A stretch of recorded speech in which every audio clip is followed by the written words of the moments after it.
নারায়ণগঞ্জের ফতুল্লায় বিএনপির নির্বাহী কমিটির সদস্য মোহাম্মদ শাহ আলমের উদ্যোগে আফিয়া জালাল ফাউন্ডেশন ও জান্নাহ ফাউন্ডেশনের উদ্যোগে প্রায় ২,০০০ অসহায় গরিবকে বিনামূল্যে চিকিৎসা ও ওষুধ বিতরণ করা হয়েছে। এতে ১৪ জন বিশেষজ্ঞ ডাক্তার চিকিৎসা দেন।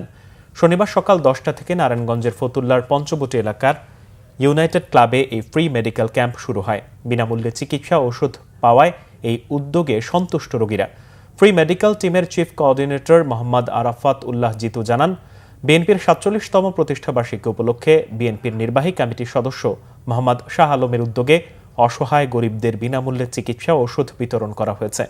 বিএনপির ভারপ্রাপ্ত চেয়ারম্যান তারেক রহমানের নির্দেশনায় উদ্বুদ্ধ হয়ে অসহায় হতদরিদ্রদের সহায়তায় গত ৫ অগাস্ট থেকে নারায়ণগঞ্জ ৪ আসনের বিভিন্ন জায়গায় ফ্রি মেডিকেল ক্যাম্প করা হয়েছে।